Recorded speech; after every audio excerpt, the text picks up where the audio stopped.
Olá, de volta para mais uma entrevista, hoje falando sobre direito. Recebo aqui no estúdio o doutor Luiz Soares. Ele é especialista em tributário, societário, ele vai explicar direitinho para a gente tudo isso. Tudo bem, doutor? Seja muito bem-vindo, prazer recebê-lo. Prazer é meu, agradeço aí pela oportunidade de estar aqui com vocês, conversar um pouco sobre essas novidades de um modo geral, né? Que tem surgido no Brasil com tecnologia de um modo geral, inovações. Sim. E como o direito se posiciona para abarcar e estruturar esses novos negócios. E é bom a gente falar de direito de uma maneira leve, né? Sim. Que quando eu lembro, né? Poxa, toda a minha carreira, quando você ia conversar com advogado, falar com juiz, falar sobre direito, era uma coisa assim mais pesada, né? Mas hoje em dia não, né, doutor? As coisas mudaram tanto que a gente consegue passar uma mensagem de uma forma mais descontraída, né? Sem dúvida. E além disso, é importante a gente destacar que o direito, assim como a medicina, você tem duas áreas muito claras ali, né? Você tem a cirurgia e você tem a parte clínica, né? No direito a gente também tem duas áreas muito distintas, né? Você tem o contencioso e você tem a parte de consultoria, né? O consultivo, que a gente chama, né? A tradição brasileira, ela sempre foi uma tradição contenciosa, ainda é, né? Nas faculdades, no dia a dia, o volume de, vamos ser de forma mais prática, né? O volume de faturamento em geral dos escritórios é muito substancial em contencioso, né? Os levantamentos que a gente tem de anuários, existem escritórios, por exemplo, que chegam a faturar 50%, 50%, alguns até mais em consultivo do que em contencioso, mas são casos específicos. Quando você pega o volume geral, por exemplo, no estado de São Paulo, é mais de 90% do volume de faturamento de escritórios ainda é com o contencioso. Tá. Né? E essa tradição, o contencioso, por ele envolver regras ritualísticas muito próprias, levava a essa condição, ou leva a essa condição da formalidade, né? Existem muitos advogados, muitos profissionais que têm quebrado essa barreira, sabendo distinguir o que é o momento do ritual, que é o processo, né? E o momento do atendimento e do esclarecimento. Mas ainda assim você tem uma vinculação muito grande no contencioso entre a formalidade e o direito, né? Já na parte consultiva, não. Né? Na parte consultiva é a parte de estruturação de negócios, né? Não existe uma ritualística nesse sentido, né? Existe um atendimento contínuo, não existe um processo civil. É mais leve. É muito né? mais leve. Mais leve. É muito mais leve. Existem momentos, para você ter ideia, em estruturações de negócio, o momento em que a maior formalidade são certos negócios que demandam participação ou formalização perante cartório, né? Por exemplo, negócios imobiliários, né? Mas há muitos negócios, como por exemplo, compra e venda de ações, né? Ou emissões de debêntures, que não dependem de atividades cartorárias, né? Então é bem mais leve, é diferente, a abordagem é diferente, uma abordagem muito mais próximo do que um americano chamaria de Law and Economics, do que um direito ali de eu não posso ceder nenhum pedaço porque né, vai ser interpretado contra mim. Sim. Né? É diferente. Agora, falar um pouquinho do doutor Luiz Soares, né? Para as pessoas conhecerem um pouco mais, até chegar à tua especialidade aí no direito. Eu tenho um background um pouco diferente ali, um pouco curioso. Eu venho das exatas, né? Eu fiz Unicamp originalmente, eu fiz matemática e física lá. Eu adorava o que eu fazia.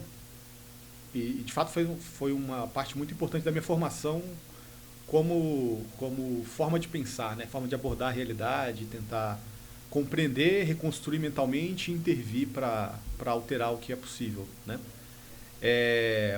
Mas é uma área bem delicada no Brasil. Eu tive algumas experiências ali dentro da universidade mesmo, de colegas mais velhos, de doutorado, pós-doutorado, que se frustraram do ponto de vista profissional. E ali já ao final do curso eu conversei com a minha mãe, conversei com algumas pessoas próximas, coisas da vida, né? Um grande amigo meu, o Rafael Zinder, ele é filho de um ministro do TCU, né? O ministro Benjamin, e ele tinha essa mesma situação. Ele veio da engenharia elétrica, que fez IME, e ele em certo momento da vida precisou abandonar a engenharia e migrar para o direito mais velho já. E aquilo sempre foi uma experiência. Ele sempre foi muito próximo, é uma pessoa que eu tenho um carinho enorme, assim, uma proximidade grande. E a gente sempre teve conversas desde meus 14 anos, 15 anos. E aquilo ficou na minha cabeça quando eu precisei mudar de curso, né? Porque eu estava, imagina, na matemática e na física, a única carreira, e era bacharelado, então nem aula em escolas em geral eu poderia dar, né? A carreira seria de pesquisa, né? E aí eu cogitei, será que eu vou para engenharia? É mais fácil, né?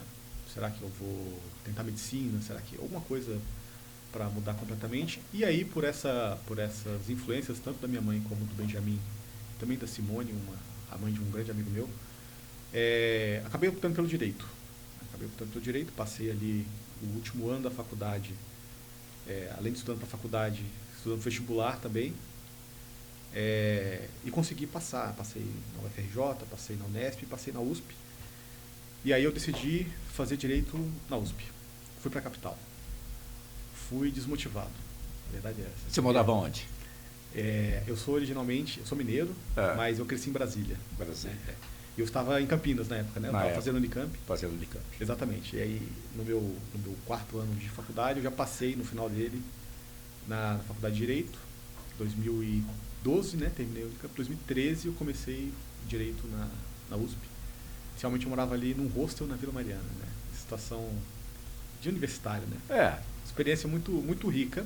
Você conseguiu viver esse momento, né?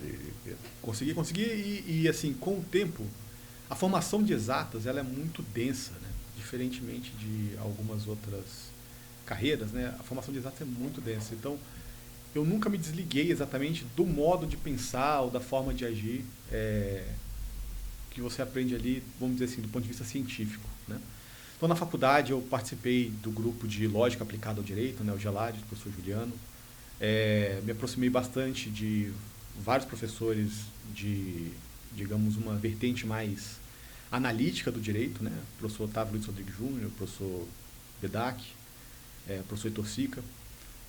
E acabei também me aproximando ali já no meio da faculdade da área de tributário. Né? De tributário porque, vindo das exatas, eu já tinha uma facilidade muito grande com números, com planilhas, né? Via que isso aí é uma certa... existe uma certa carência no setor, porque a área de tributário ela é muito complexa no Brasil. E aí, tendo esse conhecimento das exatas... Facilita, né? É um diferencial grande, né? Eu consegui um certo destaque, vamos dizer assim, na época estagiando, né? Em escritórios, eu consegui um estágio importante no escritório chamado Dias de Souza. É um dos mais importantes do Brasil, junto com o Krakowiak, assim, lida com causas muito grandes na área de tributário. E ali dentro do escritório, naturalmente, né, é um ambiente de muita competição, de pessoas muito preparadas, né? O Dias, por exemplo, ele só contrata, via de regra, estagiários da USP e da PUC. Né? Então, assim, é um ambiente bastante competitivo. Mas eu consegui um destaque, comecei a me aproximar de alguns sócios, inclusive do Dr. Hamilton de Souza. Comecei a lidar com casos mais delicados, mais interessantes. E ali eu me encontrei, digamos assim, no direito, né? Eu sempre tive uma orientação muito forte para o direito civil e o processo civil. Né? E a vida tem essas situações, né? Depois a gente vai descobrir, assim... Eu estou ficando um pouco mais técnico, mas... Não, mas o direito civil é a base de tudo, né? Tá interessante. O direito civil é a base de tudo. É normal no começo da faculdade de Direito, absolutamente normal, que os alunos se interessem pelo direito penal, né? Porque ele é bem técnico. Acho que é o mais comum, talvez o mais divulgado. É o mais divulgado. Que tem mais mídia, digamos assim, né? Ele tem mais mídia, ele tem muita técnica, então é muito interessante. O primeiro contato, normalmente no primeiro semestre já tem contato com o direito penal.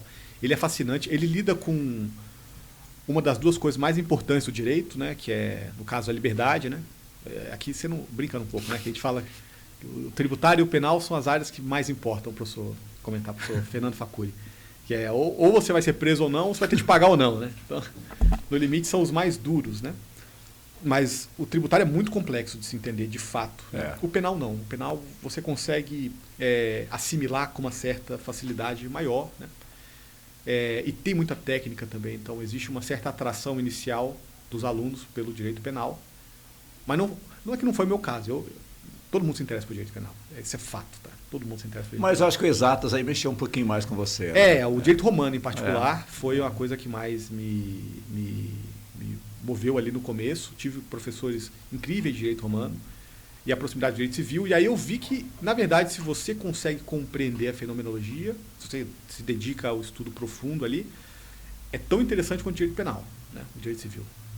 E aí, mais para frente no curso, no estágio, aí eu fui perceber que, na verdade, o direito tributário ele incide sobre o direito civil, né? Uma coisa que a gente pode até conversar um pouco mais no detalhe de como é que a coisa funciona e por que é tão complexo, né? Mas, basicamente, o direito tributário não incide sobre os fatos da vida, né? O direito tributário incide sobre o direito civil, que, por si, incidiu sobre os fatos da vida, né? E o interessante, você foi já estagiar no escritório que a régua é lá em cima, né? Então, eu comecei para isso te ajuda, né? Porque ali ajuda você muito. se destaca já em alto nível, né? Ajuda muito, assim, ajuda muito porque, inclusive, se algum eventual estudante de direito estiver nos assistindo, né, no vídeo em qualquer momento, é muito importante você, assim como a medicina, né, engenharia, medicina, direito e outras áreas também, né, mas são áreas em que você precisa ter as duas coisas, a teoria e a prática. Essa coisa de, na prática, a teoria é diferente, não cai nessa. Não cai nessa. O prisma científico se a realidade não é explicada pela teoria, a teoria está errada. Mas não quer dizer que qualquer teoria está errada, né? As duas áreas, elas precisam ter teoria, né? Existe uma expressão alemã, né, de Goethe, no Fausto. Eu lembro do professor Otávio sempre fazer referência a ela, e é verdade, né? Os alemães, eles usam, em vez de experiência e prática, eles falam de teoria e prática, eles falam de experiência e sentido, né? Eu vou dizer teoria e prática, que é mais comum para o brasileiro. Mas a expressão do Goethe é a teoria expande, mas paralisa. A prática vivifica, mas bitola. Ou seja, você precisa das duas coisas, né? E com mais você vai repensando essa frase, você vê que é verdade, né? A teoria, é muito comum você encontrar um teórico puro que consegue pensar em 1000 coisas. Aquilo realmente explode a sua cabeça num sentido positivo, que você começa a enxergar de outras formas.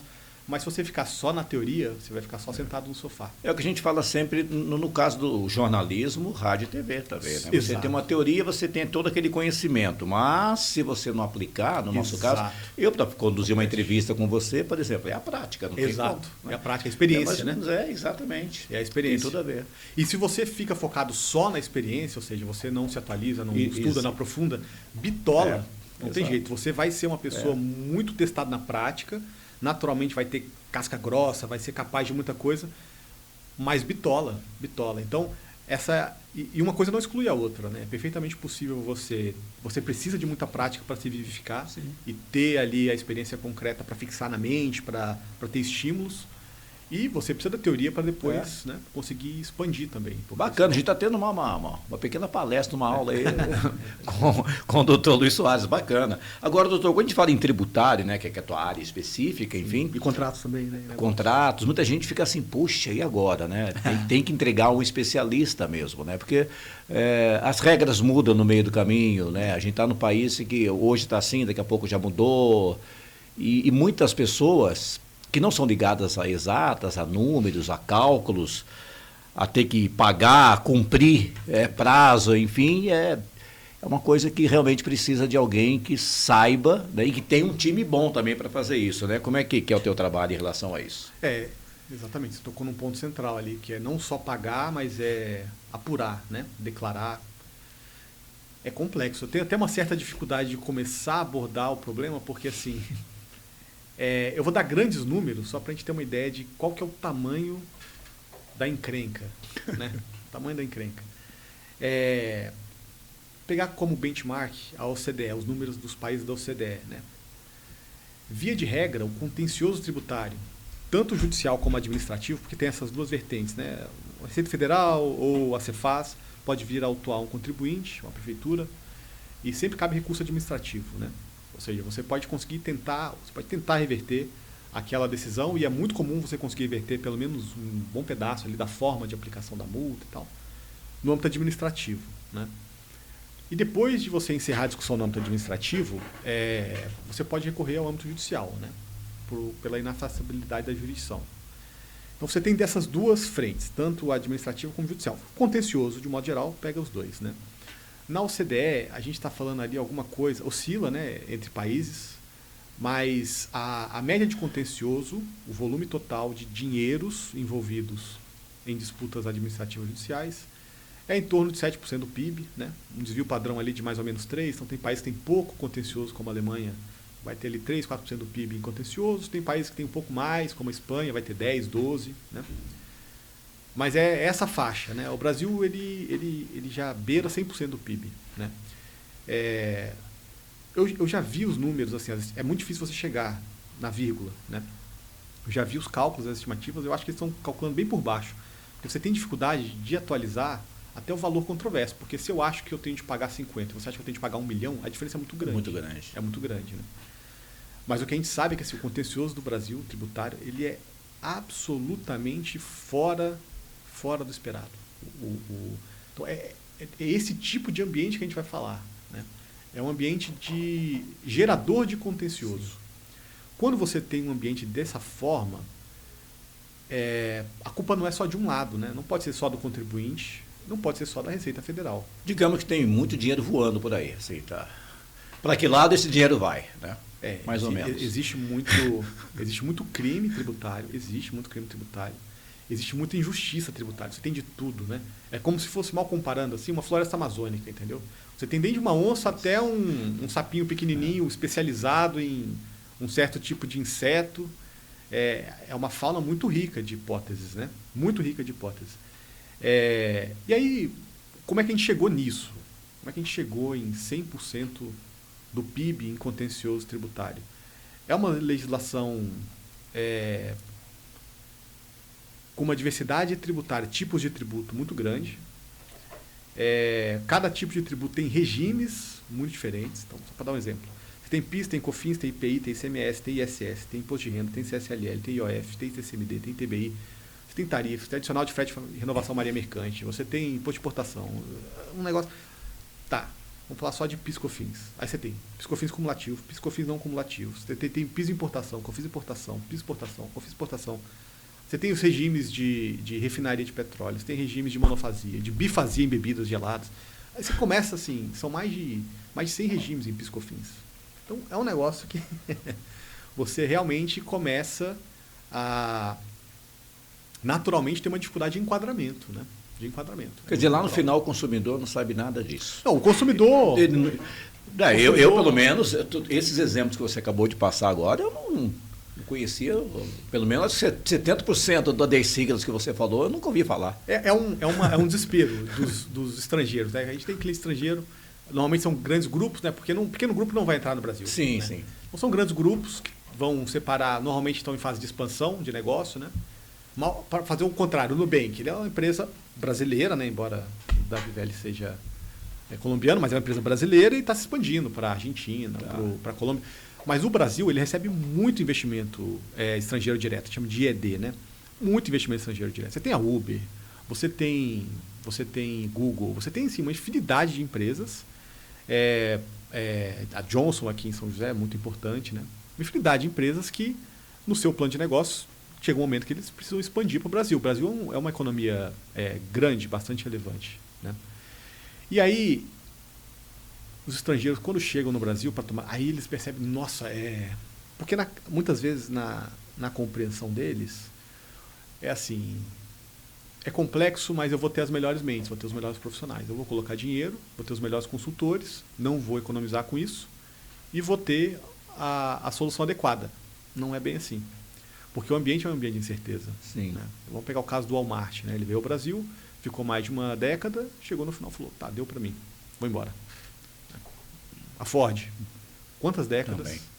Deu para mim. Né? Eu prefiro... É tão complexo você produzir aqui no Brasil, que a Ford não saiu do Brasil. O que saiu do Brasil foi a produção da Ford. Uhum. A Ford ainda existe, tá? Os concessionários. A diferença é que ela prefere montar o carro em qualquer outro país, nos Estados Unidos, na China, Tailândia, e ela importa esse produto para o Brasil e revende aqui. A questão, existe questão trabalhista? Existe. Mas é uma empresa muito grande, ela provisiona. O maior problema dessas empresas multinacionais que vêm para o Brasil são problemas tributários. Então, assim, a primeira regra de uma empresa que vai entrar no Brasil, que opera no Brasil, pode ser uma nacional, em matéria tributária, é procurar não errar. Né? A gente fala muito em otimização tributária, em planejamento, mas, assim, essa é a terceira tarefa, tá? A primeira tarefa é procurar não errar. Sim. Procurar não errar. A segunda tarefa, diante desse contencioso gigantesco, é provisionar. Porque mesmo você implementando a maior quantidade de recursos e esforços possíveis para não errar, adivinha, você vai errar. Porque o sistema ele é feito para gerar contencioso. Eu vou dar alguns exemplos para ficar mais claro. Então, a segunda regra, você precisa se provisionar. Né? Precisa se provisionar. As empresas no Brasil, elas que se alavancam muito, elas têm problema. Alavancar no sentido técnico, né? Que é tomam muita dívida e expandem com uma velocidade alta, com capital de terceiro, sem ter muita reserva em caixa. Isso é um problema no Brasil, né? Porque uma hora você vai ser surpreendido, E pronto. vai ser uma pancada, e aí se você não tem caixa, o que mata a empresa é caixa, não é lucro, né? O que mata a empresa é falta de caixa. É um problema. Aí recuperação judicial, muitas vezes vai direto para falência, né? A questão trabalhista que você acabou de falar também, né? Super. A questão trabalhista também é muito parecido nesse aspecto com o tributário, que é você precisa não errar, depois você precisa provisionar. Se não provisiona, assim, não tem, você pode ser um negocinho pequeno com 3 funcionários.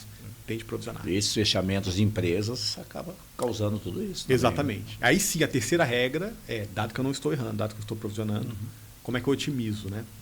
Quais são eventuais ajustes que eu posso fazer contratuais para alterar a regra de incidência, né? Dentro da lei e me otimizar. E muitas vezes nem alterar o contrato, às vezes são procedimentos de apuração de crédito que naturalmente poderiam ser tomados e a empresa não toma, né? Tem algumas prefeituras que acabam incentivando as empresas a virem para o município. Estados. Dando estados, exatamente, estados também. Prefeituras dando estados. a isenção, né? Exatamente. Recentemente tinha até, já há alguns anos, briga de estado de São Paulo, do Rio de Janeiro, a instalação de algumas empresas de Muito automóveis ali, Resende, aquela região, né? Muito e comum. não veio para o estado de São Paulo aquela guerra fiscal, né? Exatamente. E isso incentiva, de fato, doutor, as empresas se instalarem no estado, no município? Sim, isso, sem dúvida nenhuma. E é tudo... faz parte dessa floresta amazônica maluca. Porque, assim, via de regra, essas atuações dos estados e dos municípios para atrair empresa, tem de olhar com muita calma. Via de regra são incondicionais. Via de regra são incondicionais. Por incrível que pareça, né? O Estado agindo contra a lei. E faz parte dessa complexidade, entendeu? Dessa provisão, né? Porque muitas vezes vem um Estado e fala, olha, faz o seguinte, importa aqui por Santa Catarina, você está em São Paulo, está em Minas Gerais, importa aqui por Santa Catarina que eu vou te dar um benefício de ICMS importação diferenciado. E aí torna o governo mais popular, né? Porque todo Torna mundo, o governo mais popular. ele trouxe uma indústria e tal. Exatamente. Ele é um jogo de rouba-montes que a gente fala, né? Em teoria de jogos, que é um Estado pegando a arrecadação do outro Estado. Né? O problema central é que assim, você tem regras de pacto federativo, que a gente chama, que é o jogo vai acontecer. Antes de começar o jogo, vamos estabelecer as regras mínimas de como é que esse jogo pode ser jogado. Né? Essas regras estão na Constituição e em leis complementares. Né?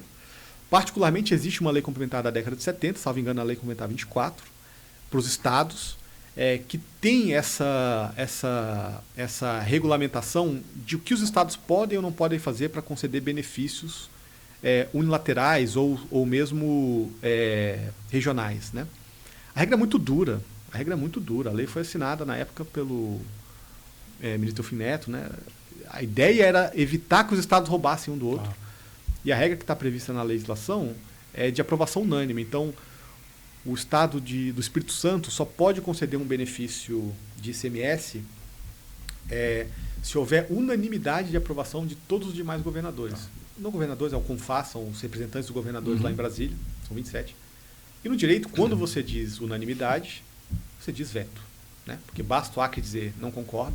Está lá, não tem nada, não concorda, acabou. Né? Não se celebra esse, a gente chama tecnicamente de convênio ICMS, né? Quando você tem uma regra muito dura, se você está num país como a Alemanha, como o Reino Unido, o Japão, né, a gente vê pela experiência que da cultura deles, por alguma razão, eles têm uma tendência maior a cumprir. Eles descumprem também, tá? Mas assim, tem uma tendência maior a lidar melhor com regras duras. O brasileiro, o latino, ele não lida bem com regras duras. Então a gente começa a fazer esses desrespeitos legais, mas incondicionais, para atrair empresa. Isso é, por exemplo, a Guerra dos Portos. É um dos exemplos desse. Basicamente o que é? São Espírito Santo, Santa Catarina, Alagoas, estados, dando benefício de ICMS sem anuência dos demais estados, para as empresas criarem uma filial, às vezes até uma subsidiária lá, então uma formalização, casquinha, tá? A empresa não tem operação nenhuma, ela só faz o desembaraço lá. E aí ela paga menos ICMS na importação. E depois ela remete isso daí pro demais estado. Aí começa crédito presumido, porque senão pagou menos, não vai acreditar e dá o crédito presumido. Começa uma infinidade de complexidades. E aí o contribuinte que aceita fazer isso, se ele não tiver muito bem assessorado, porque, por exemplo, se for só uma casquinha, tranquilo, ele vai só esperar e vai tomar autuação. Entendeu? Você trabalha com órgãos públicos também ou não? Não trabalho, não. A RIA chegou a ser abordado por prefeituras e um estado, mas até para isso tem uma certa insegurança no Brasil de como é que o poder público pode contratar advogado. Existia uma regra de dispensa de licitação, depois Sim. o Supremo disse que não poderia ser dispensado. Aí é só dentro da... Só dos privados, no caso do órgão público, tem a Secretaria de Finanças, por exemplo, e jurídico é tratado tudo lá. Procuradores, tudo lá mesmo, né? Existem possibilidades legais de advogados privados serem contratados pelo poder público para coisas específicas. Né? Nós, em particular, não fazemos por razão de a gente já tem uma carteira de clientes grande no setor privado, particularmente a parte de inovação, né? Que acho que a gente vai falar sobre isso logo em seguida, né? Mas a gente não atua sendo contratado pelo poder público. Antes da gente falar da inovação, você cita muito outros países. Sim. Né? Como é que é a sua relação? Você visita outros países, você tem esse entendimento com outros países, procura saber um pouco da lei lá de fora? Você citou vários países aqui durante o nosso bate-papo. Sim, como a gente atende muitas empresas de tecnologia, o que acontece das duas uma. Ou a empresa de tecnologia quebra, ou ela ganha e cresce muito. Não costuma ter um cenário intermediário.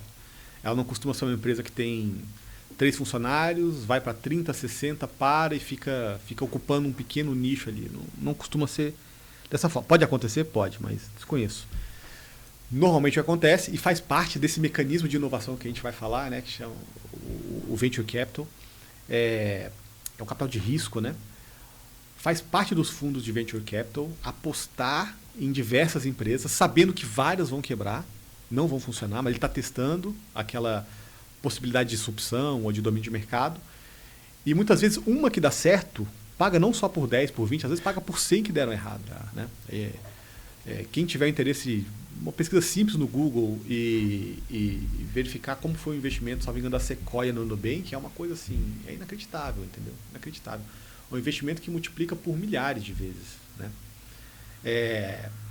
O Nubank é um exemplo, né? Uma empresa começou pequenininha, foi crescendo e o tamanho que ela está hoje, né? É uma empresa listada na bolsa dos Estados Unidos e o valuation é acima do Bradesco, entendeu? Então um negócio assim. Ela entrou no nicho ali que eu acho que outros bancos não queriam. Né? Faz parte da forma de modelo de inovação do negócio. É o modelo, É o modelo de negócio. É muito sofisticado.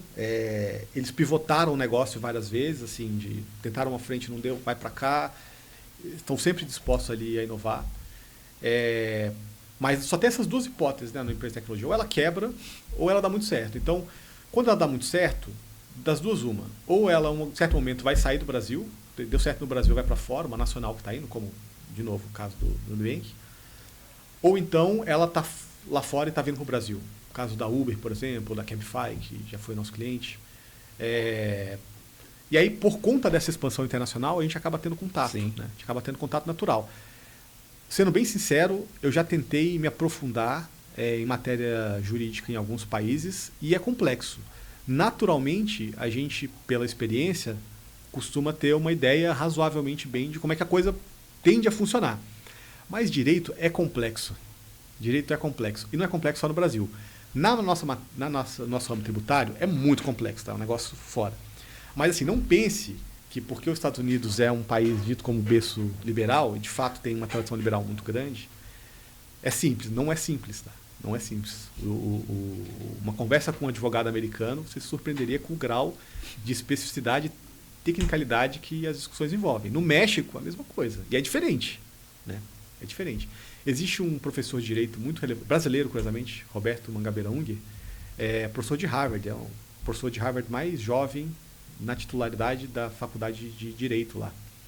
E uma das Tá? Ele tem uma grande obra que chama False Necessity, né? Salvo engano, são 3 volumes, muito interessante. Mas uma das grandes conclusões que ele apresenta é que toda nação que deu certo, no sentido que conseguiu superar seus próprios desafios, ela deu certo à sua própria maneira. Tá. Né? A sua própria maneira. E quem dá essa estrutura de a sua própria maneira de dar certo é o direito. Né? É o direito. É o direito que amarra. É o direito que estrutura. Né? É o direito que regula. Então, pegar exemplos muito distintos, né? Se você pegar o Japão e os Estados Unidos, são exemplos completamente distintos. Completamente distintos. Da forma como eles organizam a própria economia. Né? No Japão, é um país com dificuldade de inovação. E nem por isso ele deixou de ter empresas de ponta. Né? Mas deu uma arrefecida bem forte desde a década de 90. Mas o que você encontra no Japão até hoje são grandes empresas, conglomerados, né? Mitsubishi é gigantesca. A Toyota tem uma cidade. É uma coisa assim... A Mitsui de aço é uma das maiores acionistas da Vale. Então, são grandíssimos conglomerados. Né? Uma economia muito concentrada. Nos Estados Unidos, não. Uma economia extremamente pulverizada, né? Em oferta. Então, você tem trocentos bancos, você tem trocentos CRMs, você tem trocentos aplicativos e trocentos hospitais e trocentos seguradoras. É um negócio assim muito pulverizado, né? Cada país dá certo a sua maneira. A China agora está mostrando assim, né, muita desconfiança desde a década de 90 se aquilo para de pé ou não. Parou de pé, né? Eles estão ricos. Tá. Eles estão ricos. Deu certo. Vão ter os desafios deles, é natural, todo país tem.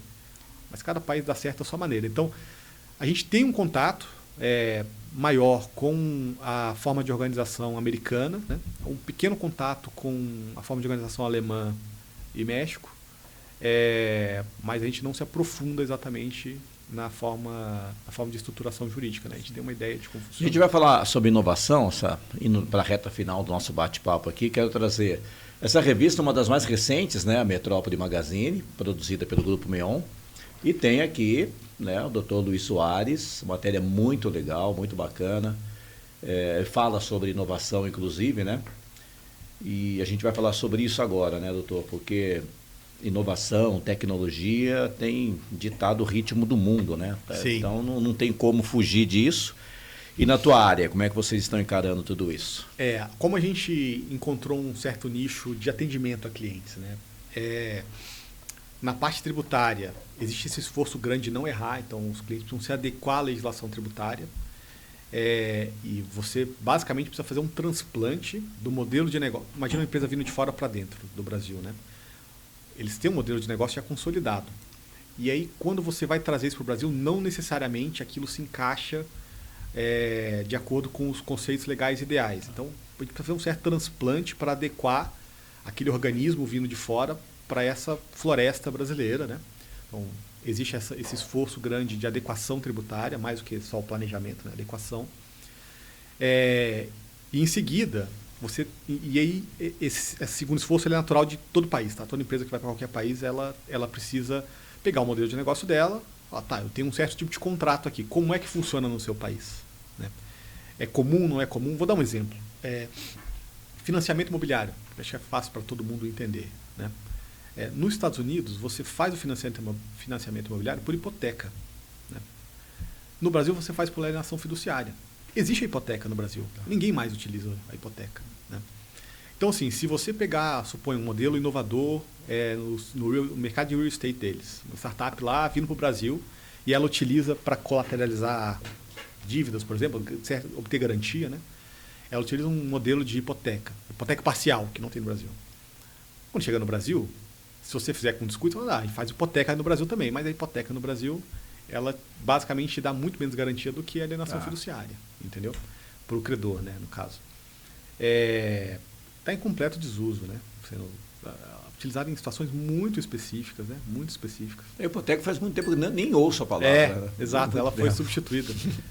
Por razões jurídicas, né? Porque o direito, se me permite aqui um passo atrás, o direito ele tem duas grandes tarefas. Por esse mesmo pensador, o professor Roberto Mangabeira Unger, ele tem duas grandes tarefas. Uma tarefa maior e uma tarefa menor. Essa nossa tradição brasileira, ela é muito focada na tarefa menor, que é a tarefa de imputar responsabilidades ou sanções, né? Tanto positivas como negativas. Você pode ter sanção positiva também. Se você não fizer, eu vou te penalizar. Isso é a sanção negativa. Se você fizer, eu te dou nota fiscal paulista. Se você botar o seu CPF, eu te dou um pedacinho depois, né? Você colabora com a Cefaz para fiscalizar os estabelecimentos comerciais, né? Sanção positiva. Mas essa é uma tarefa menor. Essa é uma tarefa interpretativa. A gente tem gastado um esforço muito grande nas nossas cortes superiores, tanto STJ como Supremo, pegando casos muito específicos ou muito difíceis, né? Hard cases, assim, né? Agora a gente tem a situação do 8 de janeiro. Então você tem quando você vai analisar um caso desse, o esforço interpretativo para enquadrar perfeitamente a norma, ele é razoavelmente substancial, né? Onde é que está a autoria? Sim. Autoria imediata, que ponto aquilo ali era só um partícipe, quem que era o mandante. São coisas razoavelmente complexas, né? E a tarefa maior do direito é a tarefa de estruturar realidades, né? Então, para ficar bem claro, existe uma tarefa menor, que é, dado a lei, como é que eu aplico as situações concretas, né? Subsunção, que a gente chama, ou interpretação jurídica, né? Para subsunção. Mas a tarefa maior é estruturar realidades que simplesmente não existiam. O direito cria situações, tá certo? A alienação fiduciária em garantia até a década de 80 não existia. Não existia. A gente foi lá e criou, primeiro para imóveis, viu que era bom, só podia para imóveis, tá? Estava engano a lei de 97. Tá. Viu que era bom e estendeu só para veículos. No começo dos anos 2000, só para veículos.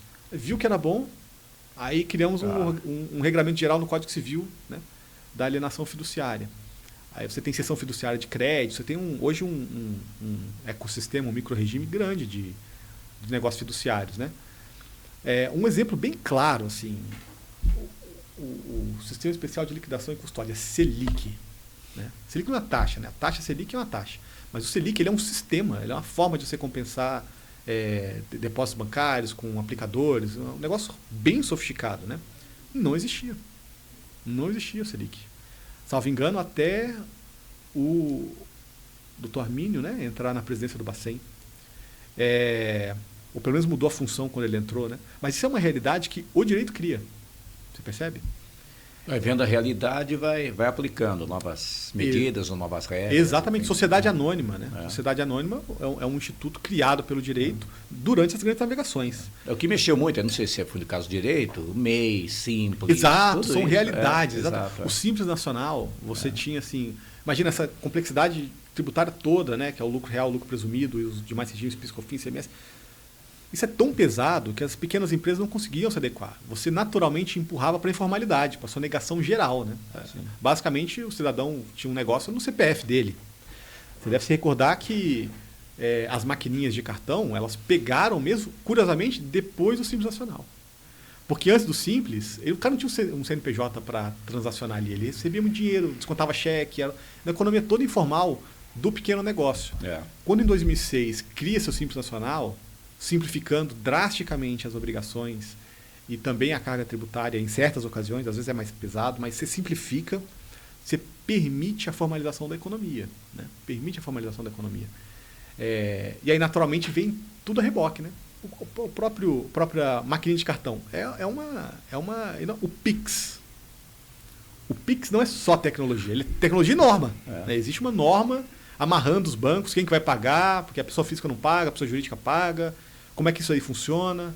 Isso tudo tá fundamentado pelo direito, né? Então, essa parte de estruturar realidades jurídicas é a tarefa maior do direito, né? Você falou do cartão, me lembro quando a gente passava o cartão numa máquina, né? Exatamente. Saía até um tipo de um recibo ali. Exatamente, para assinar. Uma coisa, para assinar. E hoje você tem por aproximação, né? Uma coisa... Aproximação, para você ver, do ponto de vista jurídico, sempre que você tem um cartão de crédito, seja utilizando ou não, você tem uma CCB por trás, né? Uma cédula um certificado de crédito bancário, né? Juridicamente é um negócio razoavelmente sofisticado. O banco garante perante terceiros que ele está fornecendo aquele crédito para você, o limite. Por isso que o limite não é mensal, ele é um limite da CCB, né? E a gente precisou fazer alterações normativas para não precisar mais assinar. Né? Agora, o simples uso, o consumo daquele crédito já é suficiente para o banco, não precisa pegar sua assinatura. Confirmar que você de fato gastou R$4.000 numa viagem e tal. Não, você gastou aquele registro, o Banco Central fiscaliza o sistema de pagamentos. Se o banco diz que você gastou, É uma presunção muito forte de que você gastou. Tá. Né? O dinheiro saiu dessa conta, foi para aquela, a ponto de não ser um litígio hoje, uma pessoa... a não ser que seja fraude, é diferente, né? Mas a fraude, não é que você não gastou os 4 mil. Os 4 mil saíram da sua conta e foram para aquela. É que você não anuiu aquela compra, é diferente. Mas dizer, olha, essa operação não aconteceu, ela é muito rara, né? Ela é muito rara. O sistema funciona. Quer dizer, hoje está muito mais simples, mais prático para tudo, mas a atenção realmente tem que... O Brasil se deu muito bem nessa parte de inovação de meios de pagamento, né? Que é essa parte... O direito tem uma função muito grande porque ele pode simplesmente travar a inovação. Se o direito não se adequa, se ele não reconhece aquela realidade negocial como uma realidade válida e eficaz no direito, ele trava, porque para ele não existe aquilo, né? E se não existe para o direito, o negócio vai ser pequenininho, vai ser informal. Grandes empresas não operam na informalidade, né? Então, essa parte do transplante, né, de você pegar o organismo lá fora e colocar aqui dentro de acordo com as regras jurídicas brasileiras é muito importante. E muitas vezes você verifica que não tem como. E aí você precisa criar uma realidade nova. O direito precisa efetivamente ir lá e criar um instituto jurídico novo, como a gente chama, né? Como é que é o seu trabalho? Você tem uma equipe, Sim. escritório? Conta um pouquinho para a gente dessa estrutura aí. Eu abri meu escritório em São Paulo, né? A gente está estudando aqui a possibilidade de migrar para São José, uma cidade muito boa, tem muita inovação. Eu vim, na realidade, por ambição pessoal, né? Familiar, minhas filhas pequenas, é uma cidade muito melhor para se criar crianças, né? E a gente chegou e encontrou uma economia pujante. E a gente tem começado a ter conversas com clientes para justamente ajudá-los a estruturar modelos, desde franquias, né? Pessoas que têm ideias muito boas de negócio. E muitas vezes, porque elas têm o costume ainda de recorrer a advogado só quando tem um problema. Então, tem um problema trabalhista, quando tem um problema inadimplemento. Apagar fogo, né? Apagar incêndio. Fogo, exatamente. Apagar incêndio. Que é o conflito, né? A parte do contencioso. Já houve um descumprimento de norma, percebe? O contencioso, ele parte desse pressuposto, ou que irá acontecer, né, as ações preventivas. Mas existe essa outra tarefa do advogado, que nessa tarefa maior, estruturar negócios, né? Muitas vezes você tem Vou dar um exemplo. Qualquer modelo de negócio que quer expandir, tem várias formas de você fazer isso, né? Você pode expandir com operação própria, certo? Vai precisar de capital, mas você vai ser dono de cada uma das lojas, né? Ou você vai levantar dinheiro com investidores, né? Via de regra a gente chama isso de private equity, né? Você vai recorrer a capital próprio de terceiros, investidores, que vão aportar no seu negócio. O negócio tem que ser razoavelmente mais maduro para crescer. Ou você pode fazer via venture capital. Ou seja, o seu negócio ainda é pequeno, você está testando hipóteses, pode dar muito errado, o investidor vai entrar sabendo que pode perder tudo, diferentemente do private equity. O investidor de private equity não espera perder, tá? Diferente do Nubank, né? Quem tá... Exatamente. O Nubank passou por essas fases. Ele teve o venture capital, chegou um certo momento que ele fez um private equity, porque o risco é muito maior no venture, o retorno é muito maior. Mas lembrando que o investidor espera que pode dar errado. Chega um certo momento, ele fala, cara, eu posso expandir minha operação e pelo meu cálculo aqui, o TI, a taxa interna de retorno, é 40% ao ano. Mesmo a Selic de 15%, faz sentido botar dinheiro aqui. E já tem um modelo bem maduro. Ele vai para o private equity. Conforme, se ele vier a amadurecer muito mais, depois do private equity é o IPO, né? A abertura na bolsa. Mas você tem muito menos risco aqui, você tem mais risco aqui e muito risco muito no venture capital, né? São todas hipóteses de capital próprio. Você não está devendo nada a ninguém. Você está levando, o risco é do investidor. Cabe ao investidor analisar se o negócio vai quebrar ou não para saber se é venture, se é private ou se é IPO. E a empresa tem de apresentar as informações, due diligence, tudo normal. Mas é capital próprio. Você pode expandir o seu negócio também recorrendo a capital de terceiro, né? Você pode pegar empréstimo bancário, tá certo? Você pode, eventualmente, se for uma empresa maior, emitir debêntures, né? Você pode abrir uma empresa, uma offshore, controladora fora, e emitir promissory notes fora, por exemplo, captar lá fora em dólar, bem mais arriscado, trazer para o Brasil, tá certo? Mas você está recorrendo a capital de terceiro, né? E existem formas que o capital não vai pertencer a você, porque nessa primeira hipótese que a gente falou, capital próprio, o dinheiro é da empresa, Ela não tem de devolver para o investidor espera que o negócio valorize. E na alavancagem, né, quando você recorre a capital de terceiro, você tem de devolver esse dinheiro. Né? Um banco, ele oferece a juros, né? Pós-fixado ou pré-fixado, mas tem, inclusive, cronograma para pagar. Vai devolução, né? Exatamente. Então, é um aperto de caixa maior na empresa, sim, mas se tudo der certo, o negócio é 100% seu ainda. Aqui não. Aqui você diluiu a sua participação, você tem sócios agora, investidores, mas sócios. Né? Você tem a terceira hipótese, que é a hipótese de você crescer com capital de terceiro. Né? A franquia é um exemplo. É um capital de terceiro sem ser dívida. Né?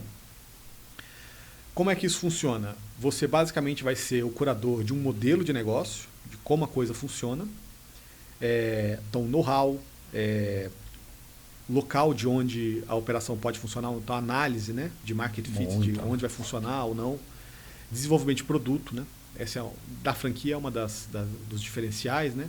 O franqueador é responsável por ter atividades que são assim, replicáveis em geral. Então, desenvolver bons produtos, novas estratégias de marketing. Né? Uma marca, uma Ford, uma Johnson, ela é conhecida nacionalmente.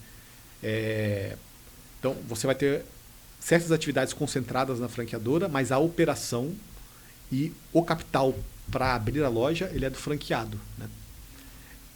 É diferente, percebe? É capital de terceiro, mas não é dívida. Sim. Né? Não é dívida. Tem outras formas de você fazer além de franquia. Né? Pelo contrário, lá ele vai ganhar, né? Vai receber. Exatamente. Você tem modelos de licenciamento de marca, né? Que é um passo atrás da franquia, você tem menos vínculo entre o titular da marca e o operador, tá certo?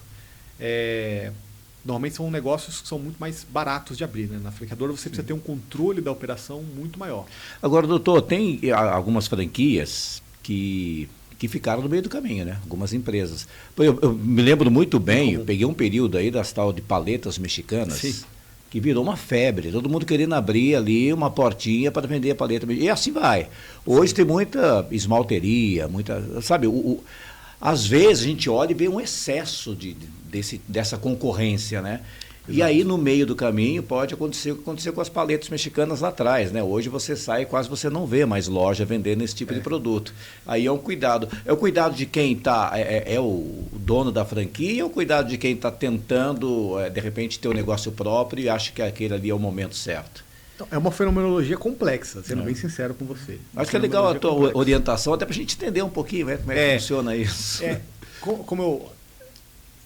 Nos Estados Unidos, essa figura do que eu faço, né, ela costuma ser denominada como um advogado chamado corporate lawyer. Né? Aqui no Brasil, a gente tem, por exemplo, um tributarista, ele pega de tudo. Ele pega, em tese, de IPTU, ou seja, ele está resolvendo se a alíquota e a área estipulada pela prefeitura naquele imóvel residencial está correto, até regras de dedutibilidade, indedutibilidade de imposto de renda no lucro real anual, com estimação, com recolhimento por estimativa mensal. Tá, o cara lida com coisas muito diferentes, né, do ponto de vista, mas é tributário. Nos Estados Unidos, um corporate lawyer, ele é um advogado de empresa. Né? Então ele lida, não é com qualquer questão tributária. As formas de incidência tributária negociais, ou seja, são operações empresariais. Né? Ele não lida com qualquer tipo de contrato. Né? Por exemplo, um corporate lawyer, via de regra, ele não trata de real estate. Ele vai cuidar de contratos, via de regra, do negócio. Então, um licenciamento da marca, um registro de patente, um mútuo conversível, são contratos típicos do negócio. Né? E é interessantíssimo conversar por mais que eu esteja puxando um pouco a brasa para minha sardinha, né? Mas é interessante porque são pessoas, né, os corporate lawyers, eles são pessoas que eles vivem a realidade de várias empresas, em vários setores distintos. Né? E isso é uma tradição britânica. Tá? Os alemães não desenvolveram tanto, os britânicos desenvolveram muito bem, os americanos copiaram, e eles têm essa tradição de ter o advogado do negócio. Né? Na Itália também teve, tá? No norte da Itália, com os bancos também houve, aí depois morreu depois de um tempo. Mas assim, a sabedoria que eu pude aprender lendo esses livros de corporate law e conversando com esses advogados é muito interessante. Então, essa sua pergunta de por que dá errado? Eu te respondo de outra forma, talvez um pouco surpreendente, que vai dar errado. Se você for conversar com qualquer investidor ou qualquer advogado de negócios, a premissa de qualquer empresa é que ela vai morrer. É um impulso que a pessoa, de repente... É igual uma pessoa, né? Por mais que juridicamente a empresa seja criada para nunca morrer, ela é uma entidade sem prazo determinado, muitas vezes, pode ser que tenha, mas muitas vezes não tem, né? As pessoas morrem, as empresas em tese não. Do ponto de vista negocial, vou dar um exemplo, Jeff Bezos, né? Uma empresa que matou muito varejo, né? Varejo físico, principalmente nos Estados Unidos, que as regras são mais simples, matou mesmo, né, o varejo. E perguntaram, você não se preocupa que um dia pode ser que alguém faça isso com você? Ele falou, não, porque eu sei que vai acontecer. A Amazon vai morrer. A dúvida é se vai ser 2100, 2050, 2035, porque pode vir algum negócio novo que vai disruptar o negócio de nuvem deles e o negócio de varejo. Pode acontecer.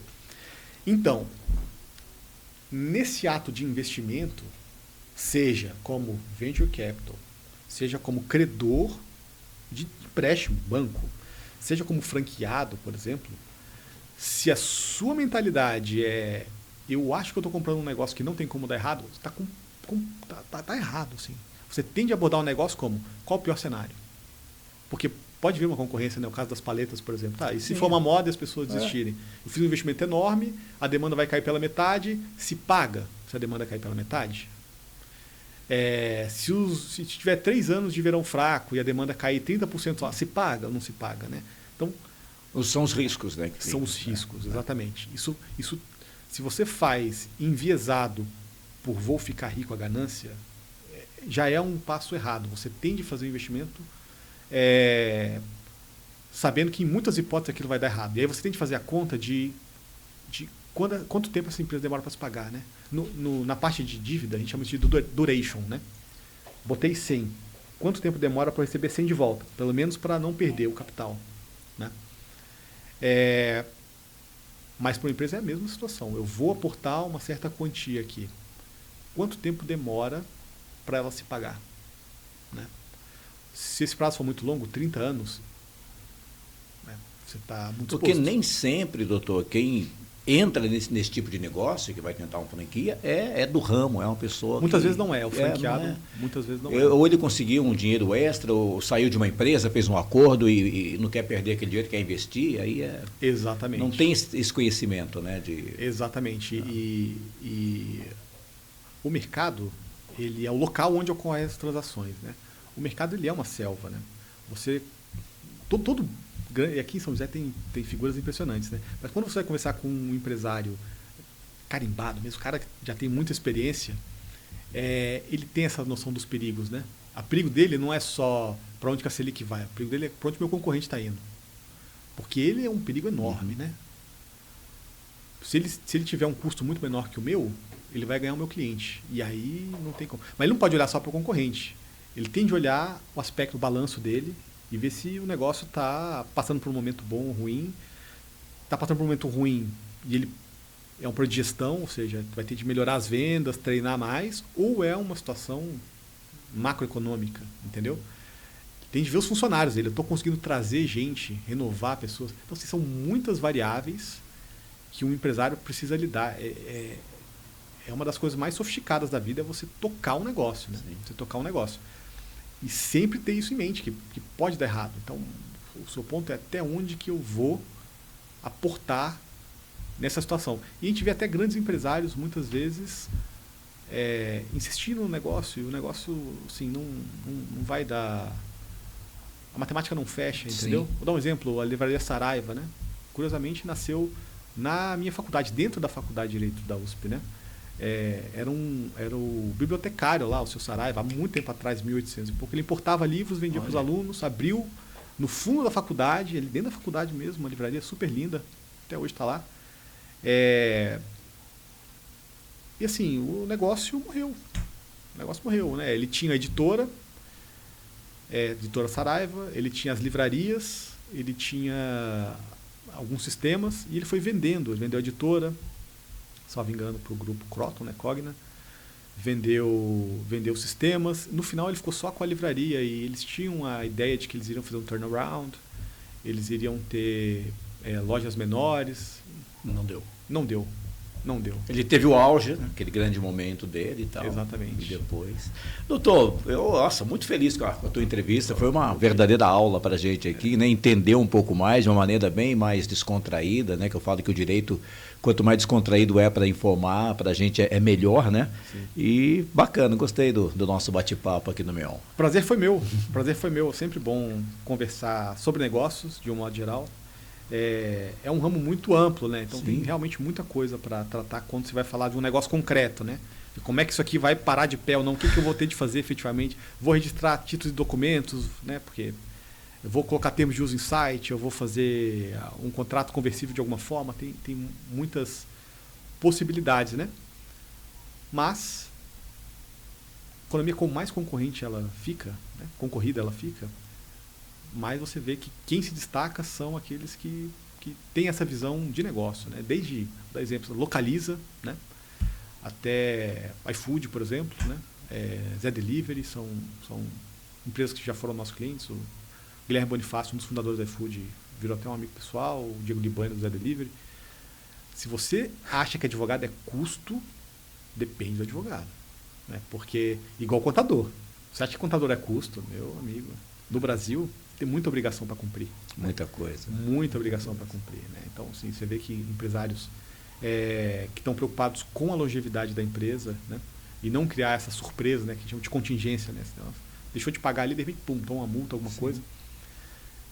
Que pensam em longo prazo, eles têm uma assessoria tanto de consultoria de negócios, como advogados de estruturação de negócios, como uma boa contabilidade, né? Sem isso, a coisa não para de pé. Tem que ter, né? Pelo que nós conversamos aqui, é imprescindível, né? Sem dúvida. Exato. Doutor, obrigado mais uma vez por ter vindo aqui. Eu a que gente agradeço. vai ter que marcar mais um bate-papo aí, porque tem muita coisa pontuar aí, porque é muito interessante, não só o teu trabalho, mas as tuas orientações, né? Eu acho que para quem está nos acompanhando, entender um pouco e absorver essas orientações antes de buscar alguma coisa, no caso da franquia, por exemplo, é muito importante. Eu acho que é muito boa a nossa conversa sobre isso também. Eu agradeço a oportunidade, a edição ficou maravilhosa aqui da revista. Vocês fazem um trabalho diferenciado. Foi realmente um prazer poder conversar com você hoje. O doutor tá bem sério aqui, gente, mas ele também tem um momento de descontração dele, viu? Fica tranquilo, mas brincadeira, mas é bom, né?